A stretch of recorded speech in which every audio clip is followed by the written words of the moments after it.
আসসালামু আলাইকুম। আমরা এই মুহূর্তে দেখতে পাচ্ছি যে যমুনার নদীতে খরা দিয়ে কিভাবে মাছ ধরে। তো আমাদের প্রিয় একজন মানুষ আনোয়ার হোসেন, তার খুব ইচ্ছে হয়েছে সে খরা দিয়ে কিভাবে মাছ ধরে সেটা প্র্যাকটিস করবে। তো আমরা দেখতে পাচ্ছি এই মুহূর্তে সে খরা তুলবে, দেখা যাক মাছ ওঠে কি না। খরা আসলে এটা একটা ব্যতিক্রমী ধরি, অনেক পুরাতন ঐতিহ্য, বাংলার একটা ঐতিহ্য। এবং আমার মনে হয় যে সে পারছে না, হয়তো অনেক কষ্ট করছে।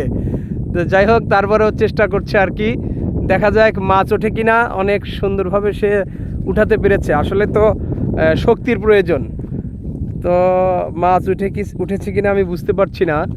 দেখেন আপনারা কিভাবে খরা দিয়ে মাছ ধরে। অলরেডি জালটা উপরে উঠতে শুরু করেছে এবং উঠেছে, কিন্তু এই কিছুক্ষণ আগেই যেহেতু এক ভাই এটা তুলেছিল, সেহেতু মাছ নাই। তো আসলে মাছটা বড় বিষয় না, এটা প্র্যাকটিস। ছোটোবেলায় আমরা গ্রামে থাকতে এটা দেখেছি এবং প্র্যাকটিস করেছি। তো মাছ আছে কিনা এটা এই যে দেখেন আপনারা, একেবারে খরাতে জালটা প্রায় উপরে উঠেই গেছে, মাছ নাই। মাছ থাকলে আমরা এতক্ষণ দেখতে পারতাম, মাছ লাফালাফি করতো। তো এটাকে এখন আবার নদীতে ফেলা হচ্ছে।